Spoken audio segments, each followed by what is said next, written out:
Alô, tudo bem? Como é que vocês estão? Então nós vamos começar agora o módulo Batalha Espiritual. Uma coisa importante é saber que esse módulo é um módulo inicial, superficial. Para que a gente possa conhecer mais sobre batalha espiritual, nós teríamos que ter um curso um pouco mais aprofundado.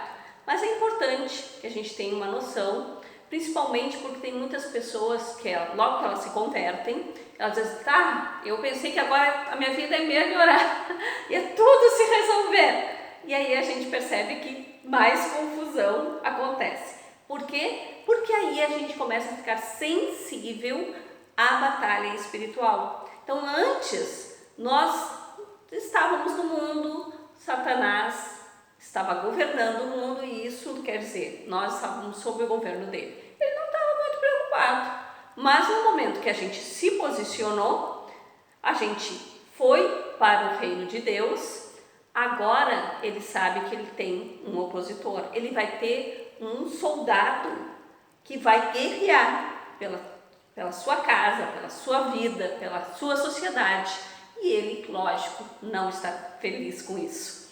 Então, uma coisa importante, nós estamos em guerra. Isso é importante, nós temos que ter este discernimento, que nós temos e somos parte desta guerra. Nós estamos numa guerra espiritual. Existem dois reinos, existem também dois exércitos. Isso quer dizer que existem dois reis, existe o Deus Altíssimo e existe Satanás. E existe Deus Altíssimo com o exército da luz e Satanás com o exército das trevas. Nós temos que entender um pouco sobre esses dois reinos. Então, no reino das trevas, vamos iniciar. O chefe supremo é Satanás, então ele é homicida, ele é maligno, ele é enganador, ele é o pai da apostasia, ele é o pai da mentira, ele é acusador, ele é o nosso adversário, o adversário da nossa alma, ele é difamador e traz divisão. Tudo isso nós encontramos na palavra do Senhor, caracterizando Satanás. Satanás, ele não nasceu assim. Ele, na verdade, ele era um querubim amado do Senhor. Ele era um anjo de luz. Então, lá em Ezequiel 28, 14, 16, diz isso. Ó, tu eras um querubim ungido para cobrir e te estabeleci, no monte santo de Deus estavas, e no meio das pedras afogueadas andavas. Perfeito eram os teus caminhos, desde o dia em que foste criado, até o dia que se achou iniquidade em ti. Lembram? A gente já conversou sobre isso. Então, pecado. Quando nós pecamos, quer dizer que nós fizemos alguma coisa que ofendeu a santidade de Deus. Quando nós pecamos e o Espírito Santo fala o nosso coração, nos constrange, nós confessamos o nosso pecado, nós nos arrependemos, confessamos o nosso pecado a Deus, nós pedimos perdão, recebemos o perdão de Deus, fizemos as restituições necessárias, nós voltamos a ter comunhão com Deus. Por quê? Porque o pecado é a única coisa que pode nos afastar da comunhão com Deus. Mas a iniquidade é quando aquela pessoa, ela sabe que é pecado, ela tem noção do todo o transtorno, toda a consequência daquele pecado, ela sabe que aquilo ofende muito a Deus, aborrece muito a Deus, é abominável a Deus, mas ela conscientemente ela quer fazer, ela decide que ela não vai largar aquilo. Então isso é iniquidade, é quando a pessoa se cega completamente, fecha completamente o coração.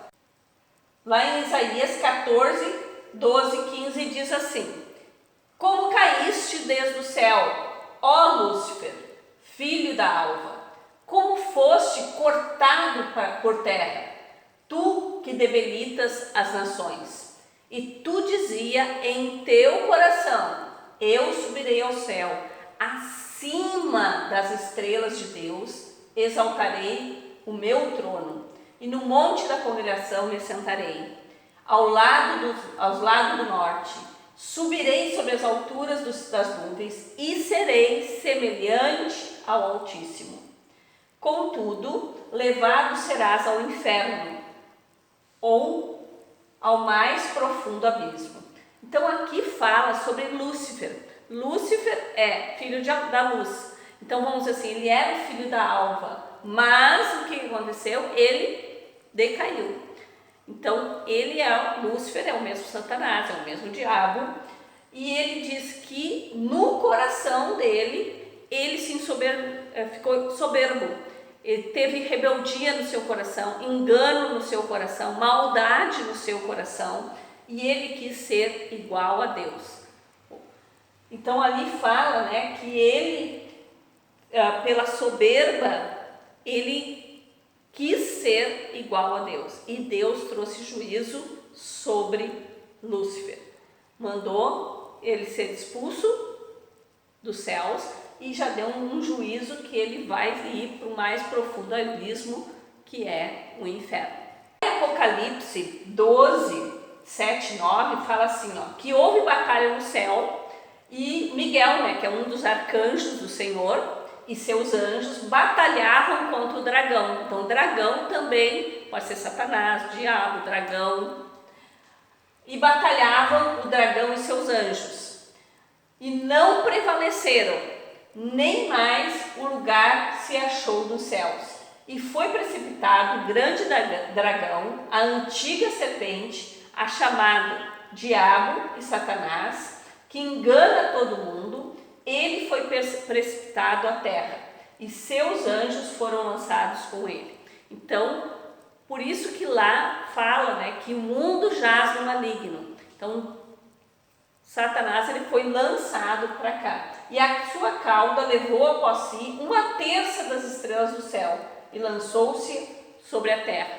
Então 1/3 dos anjos também foram enganados por Satanás, também acolheram o engano, acolheram a maldade, acolheram a soberba em seus corações, e aí também se rebelaram contra o Altíssimo e também sofreram, né, o juízo de Deus. 1/3 dos anjos decaíram junto com Satanás, que são os demônios. Satanás, então, é o Deus deste mundo, deste século, a gente já falou sobre isso, e isso está lá em João 12, 31, e também em 2 Coríntios 4, 4.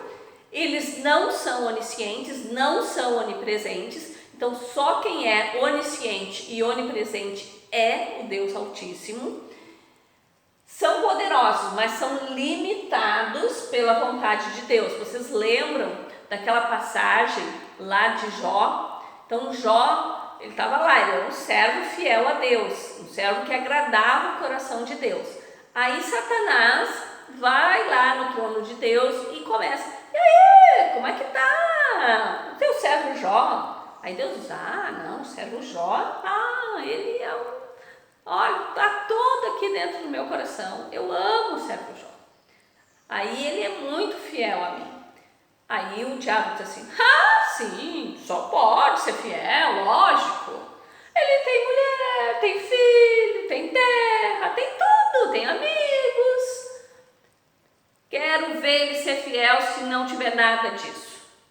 Aí Deus diz: tudo bem, só não pode tocar na sua vida.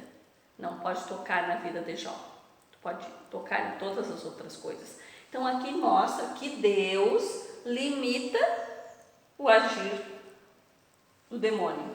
Tem acesso aos céus e ao trono, acabamos de falar. São organizados, são um exército com hierarquia. Lá em Efésios 6 fala sobre isso. Exercem autoridade no mundo inferior, nos homens e também no mundo em geral. E copia tudo que Deus faz, mas claro, né, com um intento maligno. Então lá em 2 Coríntios 11, 14 diz assim: isso não é de se admirar, pois o próprio Satanás se disfarça de anjo da luz. Contra quem então Satanás está especialmente irado nesses tempos? Contra mim, contra ti, contra a igreja do Senhor. E isso está escrito lá em Apocalipse 12, 12 e 17. Diz assim: por isso alegrai-vos, ó céus, e vós que neles habitais. Ai dos que habitam na terra e no mar, porque o diabo desceu a vós, e tem grande ira, sabendo que já tem pouco tempo. Então, o diabo, ele está, dominando a terra, mas ele já tem um tempo fechado. Por quê? Porque no momento que Deus deu a sentença, o juízo para ele já disse, é isso que vai acontecer, e depois tu vai para o inferno.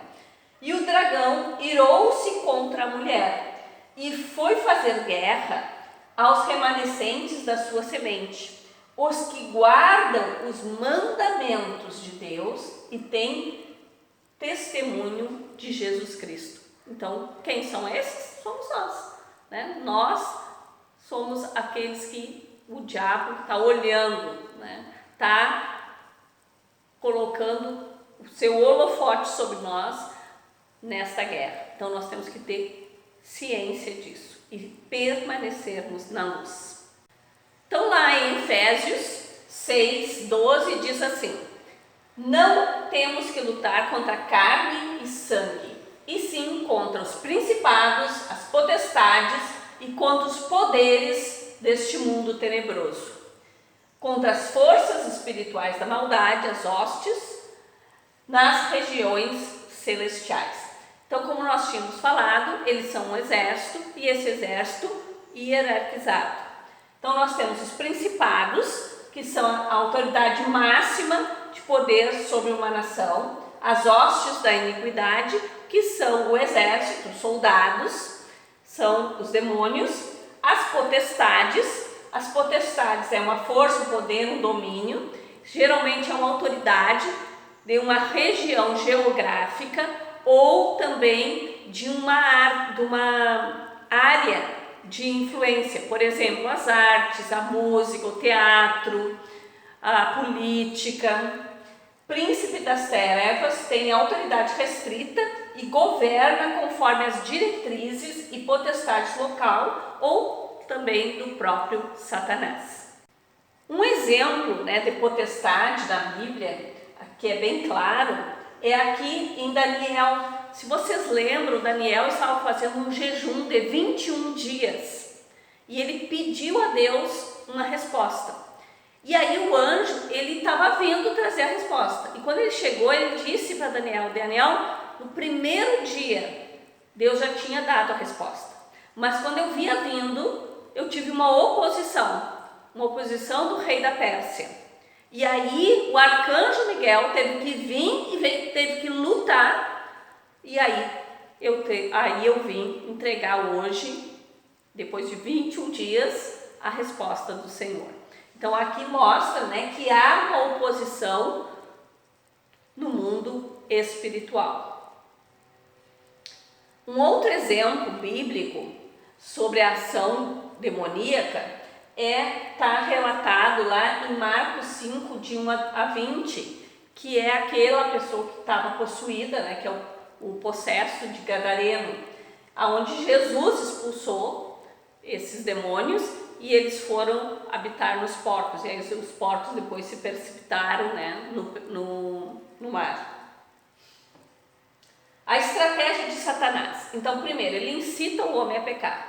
Ele, claro, pensa o seguinte, vamos pensar, eu olho para Giló e Giló não. Mas se você colocar ali assim uma taça de sagu para mim, eu gosto de sagu, e sagu quente, aquilo ali vai me tentar. Então é a mesma coisa, Tem gente que adora Giló, então vamos dizer assim, o diabo vai tentar com Giló quem? Quem adora Giló. Vai tentar com sagu quente quem? A Kátia, que gosta de sagu quente. Então o diabo, ele vai nos tentar sempre, vai nos incitar a pecar.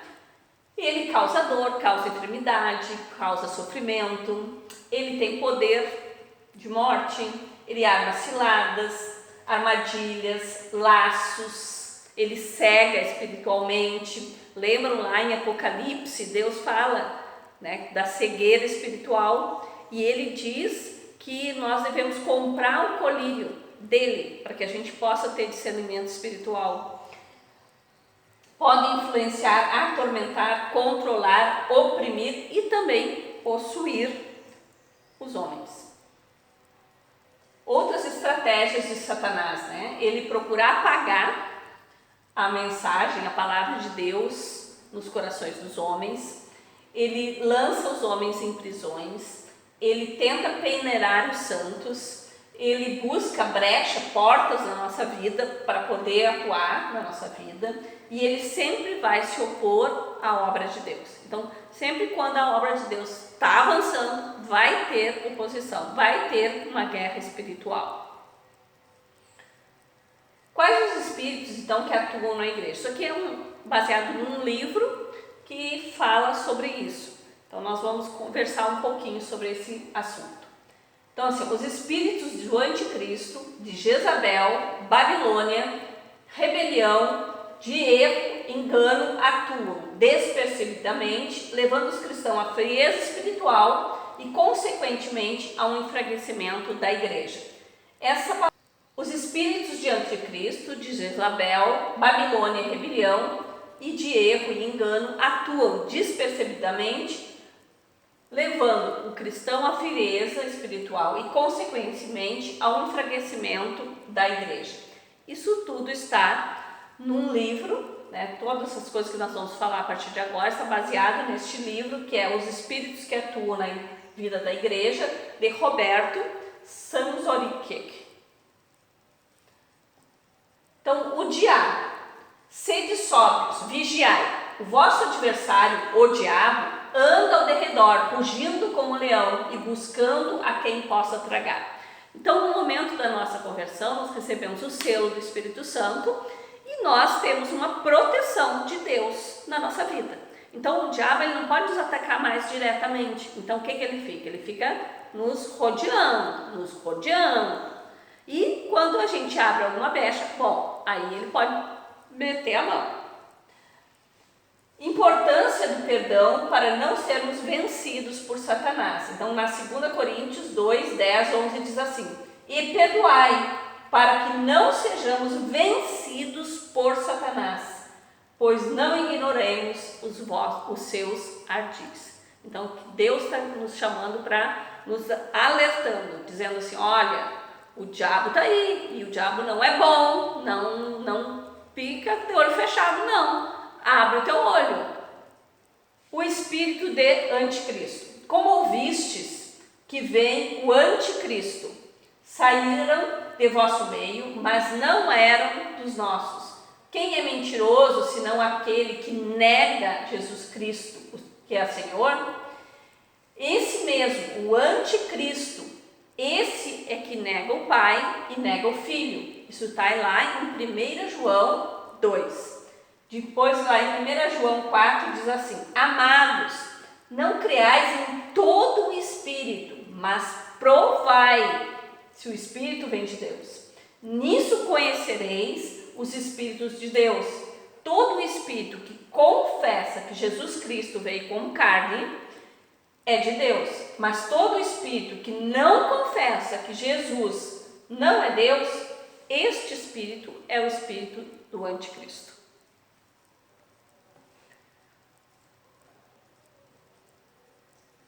Então, Anticristo. Anti quer dizer oposição, contrário. Opõe-se à autoridade de Deus e toda a autoridade delegada por Deus. O que é Cristo? Cristo é o ungido de Deus, é o separado de Deus, é a autoridade de Deus. Então, um exemplo, né? O Arão, ele foi ungido por Moisés segundo a ordem de Deus. Então, ele foi derramado, né, o óleo e dizendo, ó, ele é um ungido de Deus. Então, todos aqueles que se levantaram contra Arão, então, né, estavam com esse espírito, com a atuação do espírito do anticristo. A origem. Subirei acima das altas nuvens e serei semelhante ao Altíssimo. Isso a gente já viu lá em Isaías 14:12. Em Gênesis 3:5 diz assim: então a serpente disse à mulher, e sereis como Deus. Então qual é o alvo? O alvo é a nossa vontade de andarmos em submissão e obediência a Deus. E também uma maneira de dividir a igreja. Quais são as características então do anticristo? A pessoa demonstra orgulho, ciúme, ambição, falta de perdão, rebelião, divisão, está sempre fazendo alguma coisa para dividir as pessoas, religiosidade, disputa de poder, ele quer um cargo ou outro cargo, ele quer aparecer, ele quer ser a estrelinha, pouco comprometimento com a obra do Senhor, falta de amor entre os irmãos. Então lá em João 13 diz assim: aquele que não ama não conhece a Deus, pois Deus é amor. Novo mandamento vos dou, amai-vos uns aos outros. Nisto conhecerão todos que sois meus discípulos. Isso foi Jesus que disse. Qual é a manifestação dele? Então ele critica as autoridades, ele está sempre criticando o governo, o patrão, o chefe, os pastores, os líderes. Toda autoridade que é colocada sobre a vida dele não é boa, ele está sempre criticando, sempre falando. Então lá em Tito diz assim, 3, de 1-2, diz: lembrei-vos que sujeitem aos vossos governadores e autoridades e sejam obedientes. Então, aqui mostra que Deus delegou a autoridade para essa pessoa e nós temos que respeitar, honrar as autoridades que foram colocadas sobre a nossa vida. Mas, claro que a gente tem que entender que muitas vezes essas autoridades elas não têm boa índole, elas são más, mas é o que Deus diz? Que nós devemos honrá-las, mas temos que orar por elas, para que elas sejam tocadas pelo Espírito Santo de Deus. Então aqui fala, que assim, no livro é muito interessante, que ele diz assim, que o prato principal do almoço de domingo é picadinho de pastor. Então assim, que as pessoas às vezes, na própria família, sentam, no momento festivo ali, no momento de comunhão, e o assunto é o quê? É falar mal dos líderes.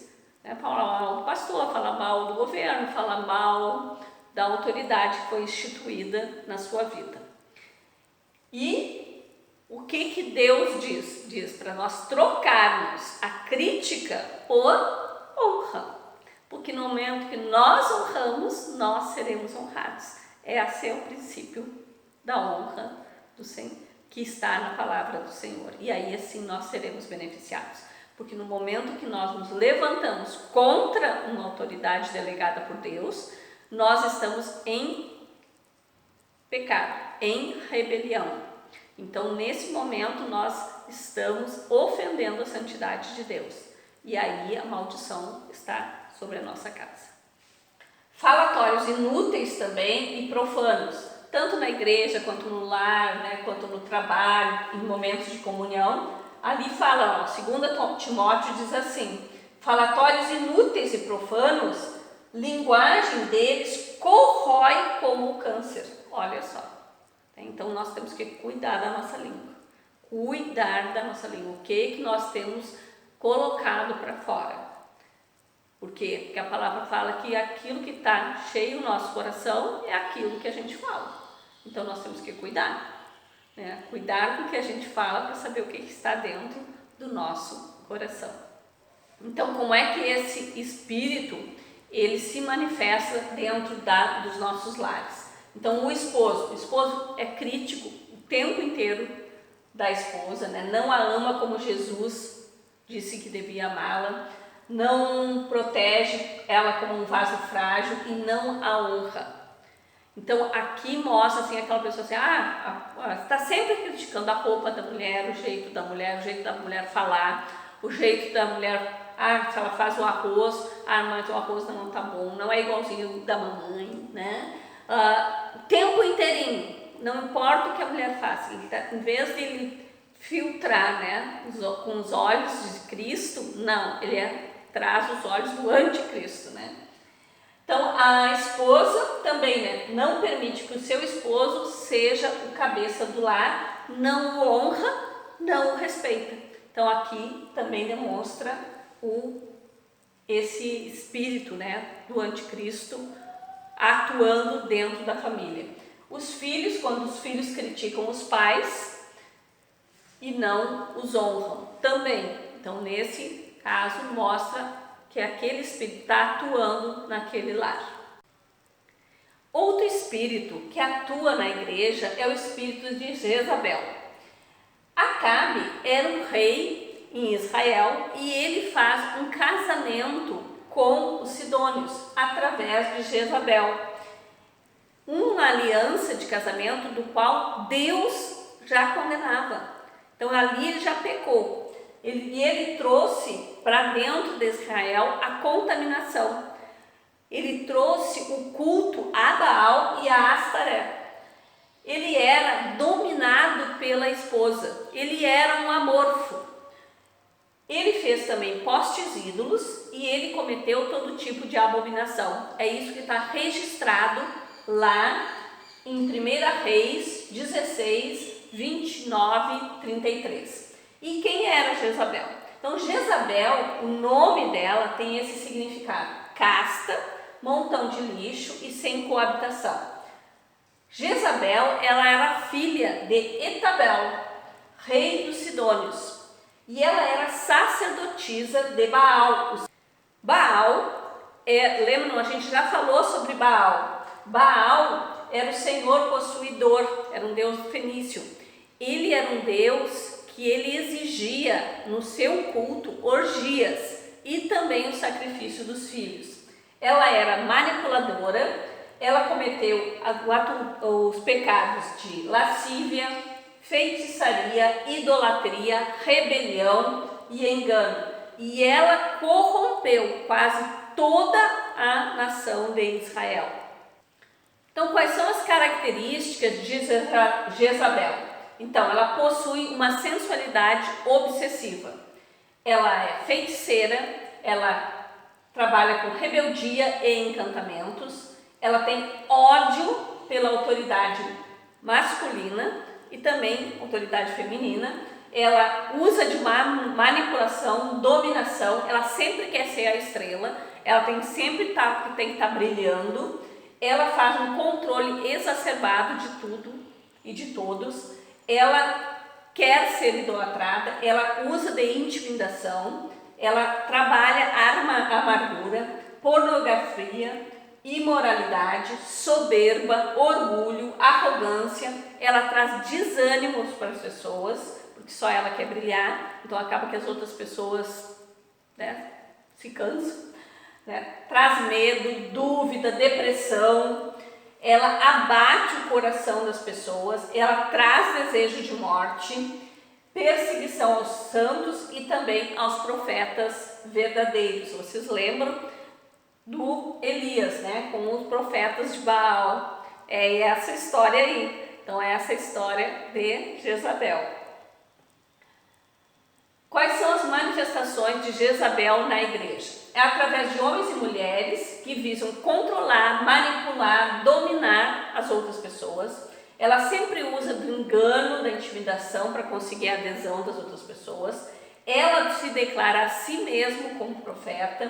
Ela desonra, ela critica, ela humilha toda a autoridade que for instituída por Deus e torna, né, o exercício dessa autoridade de uma forma impotente.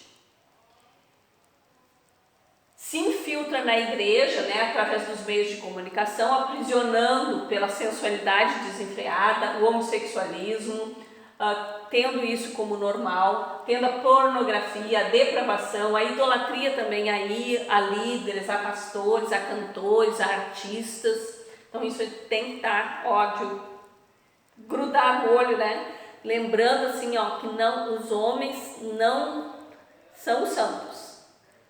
Eles estão em santidade, é uma coisa diferente. Então, o santo é só o Senhor. Então, se nós fôssemos santos, nós já estávamos na glória, não é? Nós estamos em santidade. Então, nós vamos ter sempre áreas da nossa vida que necessitarão da cobertura do Senhor, porque elas serão áreas frágeis. Então, nós temos que cuidar, né? Os nossos líderes, os nossos pastores, os nossos cantores, eles são pessoas, têm defeitos, né? E eles podem ser tratados pelo Senhor sempre.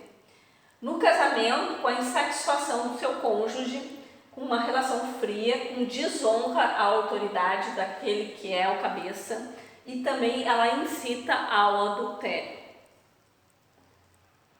O que a Jezabel odeia? Os verdadeiros profetas, vocês lembram, né, de Elias. Arrependimento genuíno, quando a palavra ela é pregada com unção e autoridade, com oração, porque ela quer, né, o esfriamento da igreja. Então, quando a igreja ela se levanta para fazer campanha, para fazer jejum, para fazer vigília, há uma ação desse espírito para que as pessoas não façam adesão. Ela também, né, se levanta contra a santidade. O espírito de Babilônia. Então, se vocês lembram, né, Noé, ele teve 3 filhos, que foi Sem, Cão e Jafé. Então, os filhos de Cão, teve o filho Cush, Mizarim, Put e Canaã. Os filhos de Cush, teve Nimrod, que foi poderoso caçador diante de Deus, é o significado do nome dele. E desse reino nasceu Babel.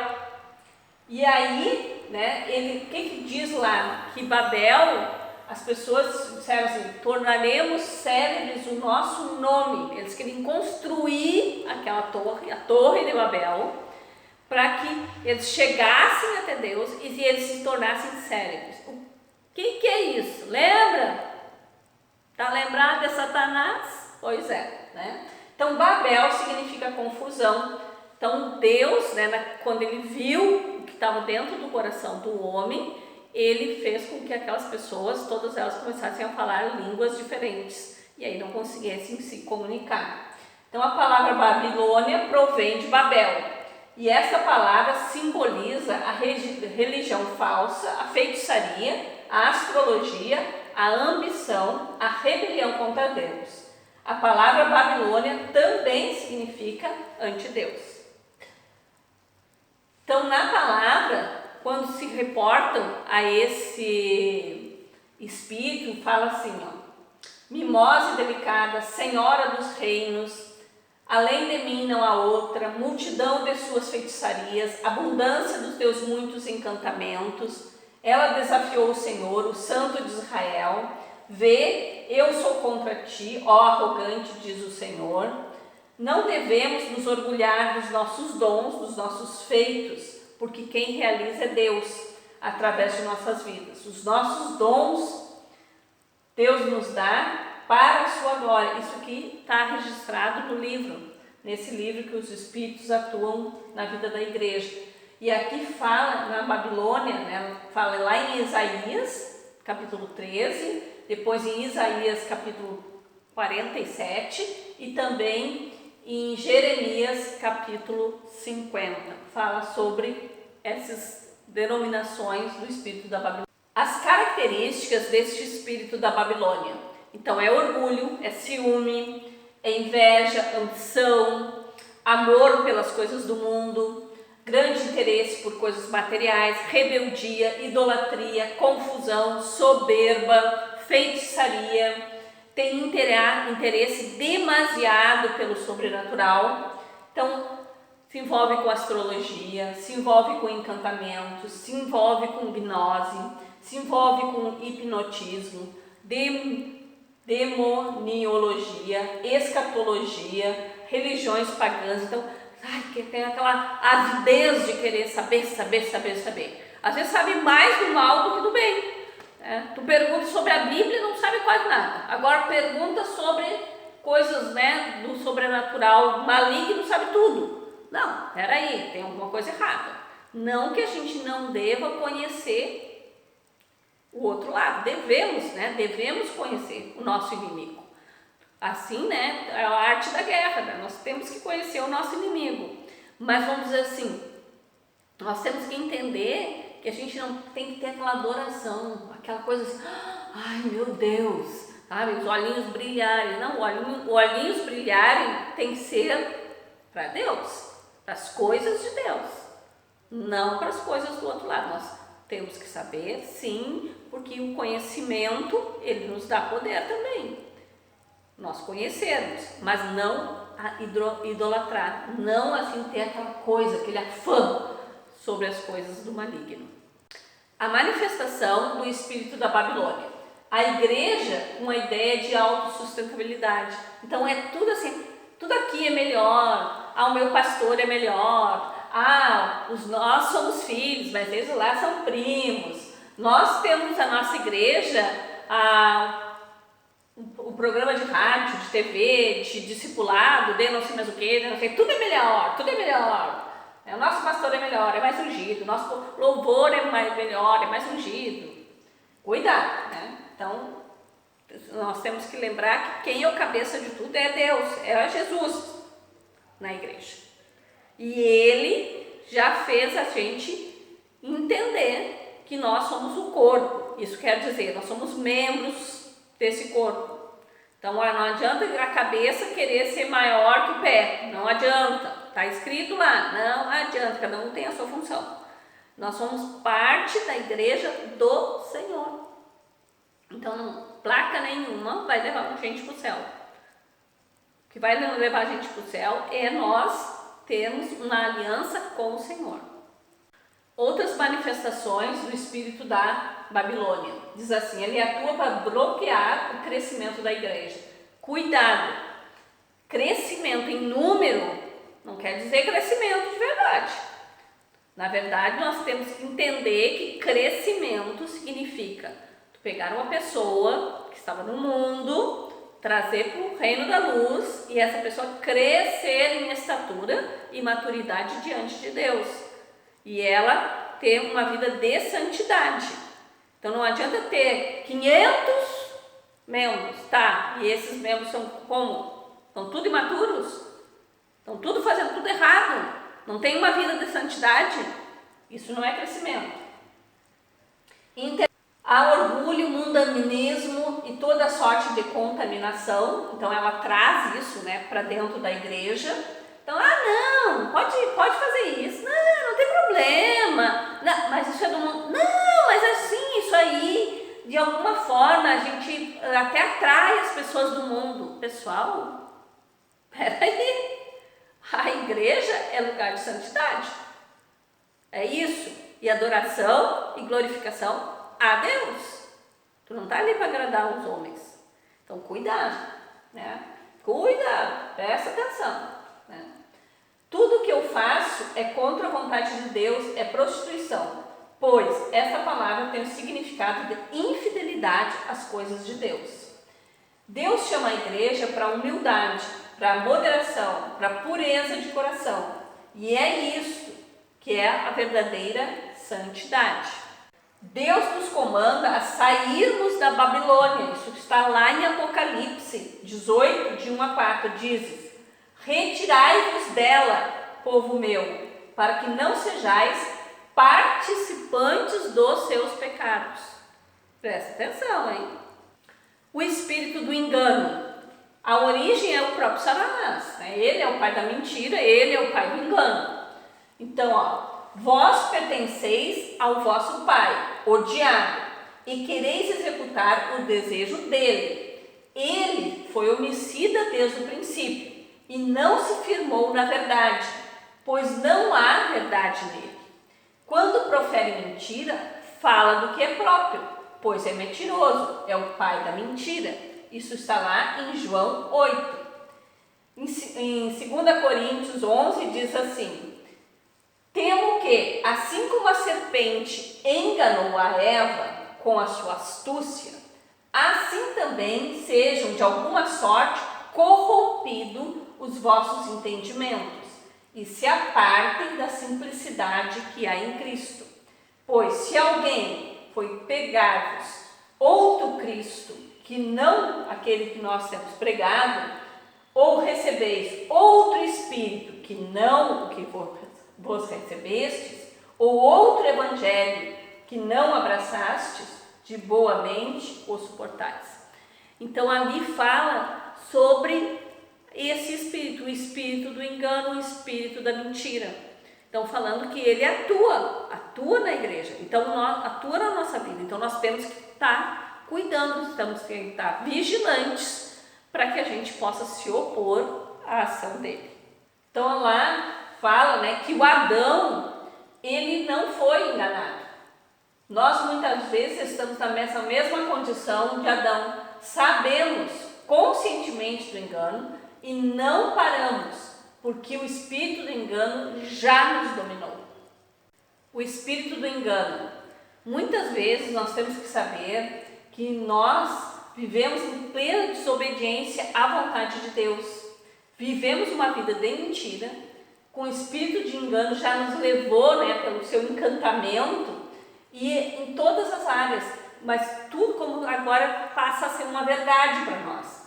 Por quê? Porque nós estamos no erro e vivemos esse erro. Então isso nós temos que estar prestando atenção na nossa vida. Se a nossa vida está tendo que tipo de frutos? O que são as nossas alianças? O que nós estamos fazendo? Quais são as decisões que nós temos tomado? Nós que somos de Deus, e quem conhece a Deus nos ouve, mas aquele que não é de Deus não nos ouve. Nisto reconhecemos o espírito da verdade e também o espírito do erro. Isso aqui está lá em 1 João 4. Então falando que esse espírito ele realmente atua nas nossas vidas. E aí nós temos que nos posicionar para a santidade de Deus. Então é uma opção, é uma decisão que nós tomamos todos os dias. Quais são as manifestações do espírito de engano? Leva a pessoa ao mal. Então lá em Salmos 36:4 diz assim: suas palavras são más e enganosas, renunciou a proceder sabiamente e a fazer o bem. Leva a pessoa a não fazer a vontade de Deus, atua através dos falsos ensinos.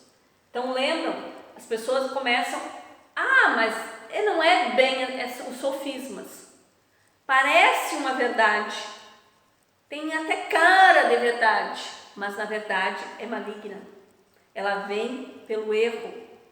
Então assim, vai trazendo, né, discussões, facções, contendas, vai atuando, vai corrompendo o coração das pessoas. Isso é um espírito de engano atuando na igreja.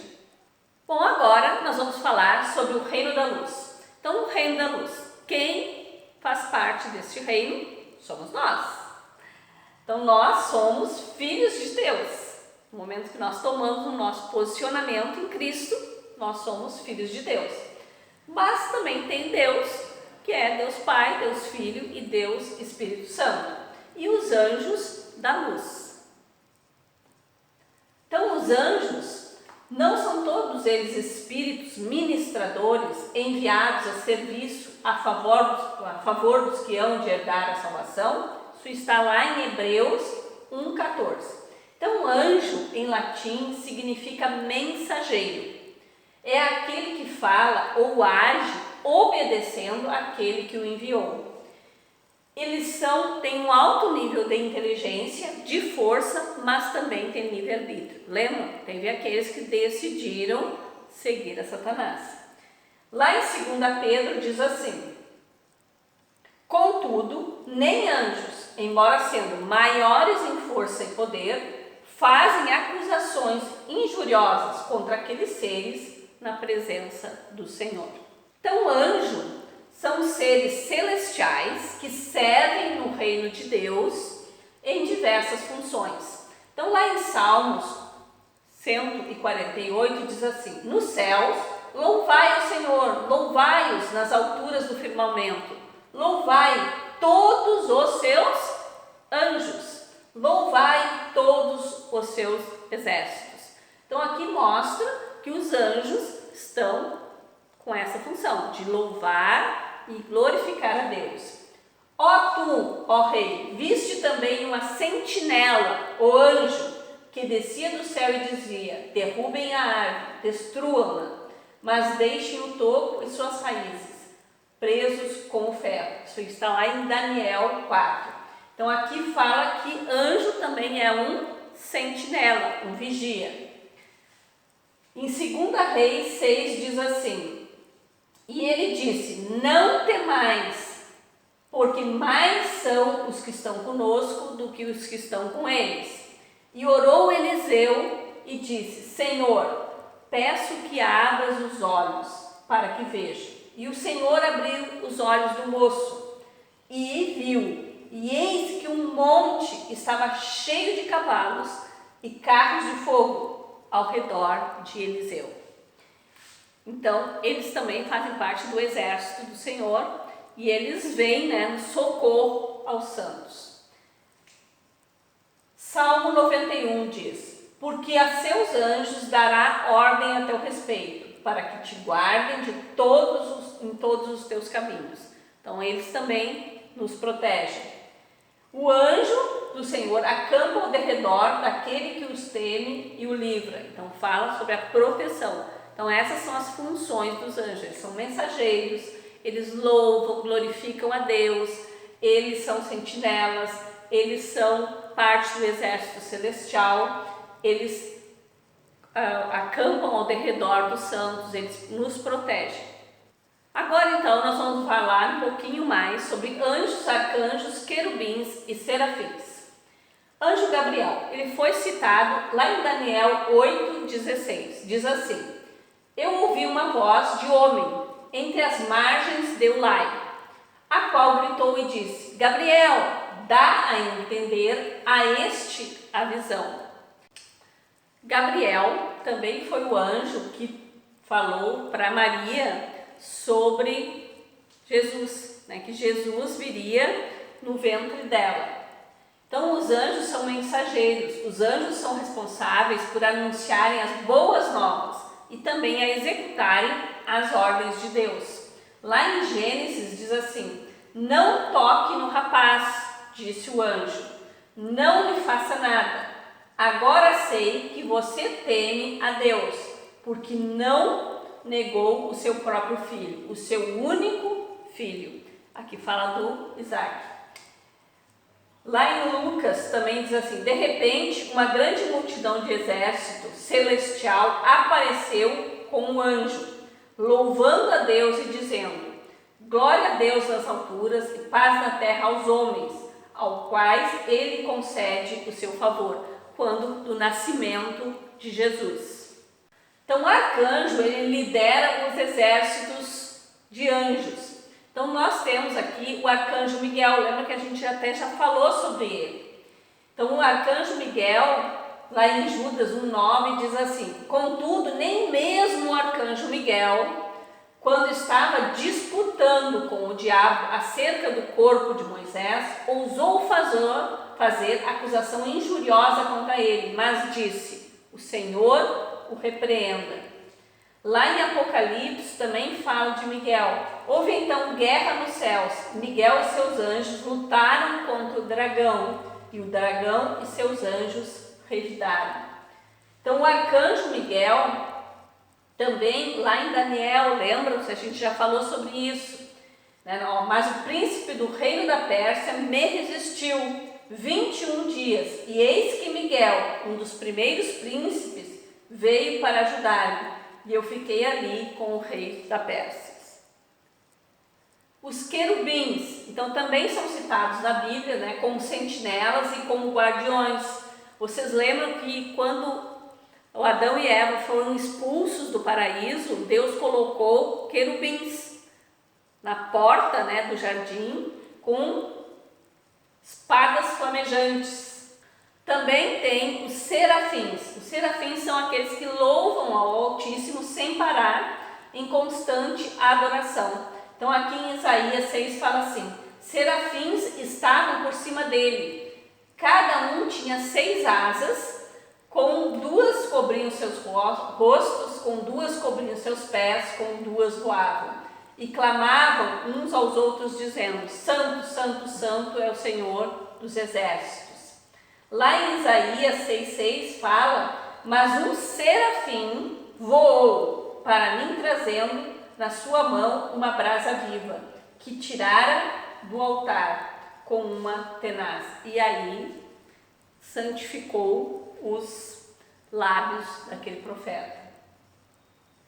Nós não devemos fazer isso. Nós não devemos orar para anjo, nós não devemos adorar a anjo. A adoração é somente para Deus.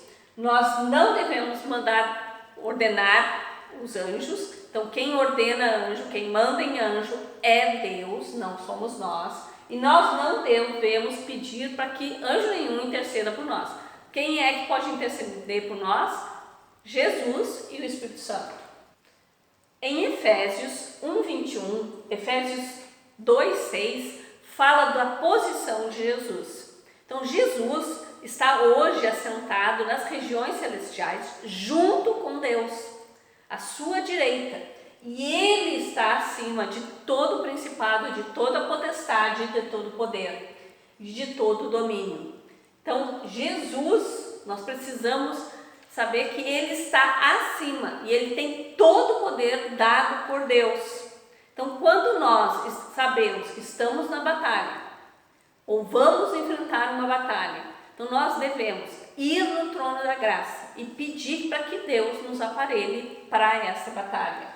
Então, apenas dispor de proteção não é o suficiente, nós devemos utilizá-la. Então, não adianta eu saber que Deus nos fornece proteção, não adianta saber que Deus nos dá instrumentos, nos dá armas espirituais. Nós temos que saber disso, isso é muito importante, mas também nós temos que ir diante do trono de Deus e pedir e realmente tomar posse dessas armaduras, dessas armas espirituais poderosas em Deus. Bom, agora vamos terminar então essa primeira parte deste módulo Batalha Espiritual. Lembrando que nós ainda vamos conversar sobre jejum e sobre a armadura de Deus, que são duas ferramentas poderosas em Deus para usarmos para as batalhas espirituais. Mas para fechar, vou trazer para vocês esse humor, falando sobre o muro. Então tem uma pessoa que está ali em cima do muro e Jesus do lado, o diabo do outro. E aí Jesus diz: vem pra cá, vem pra cá, vem pra cá. E o diabo ali, vem aí, Aí a pessoa diz assim: tá, E aí, diabo, tu não vai pedir pra mim ir pro teu lado? Aí o diabo diz assim: por quê? Se o muro é meu.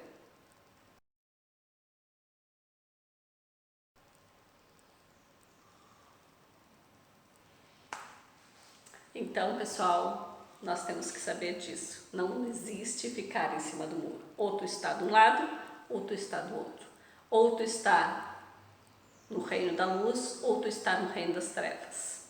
Em qual o exército que você está alistado? Até daqui a pouquinho.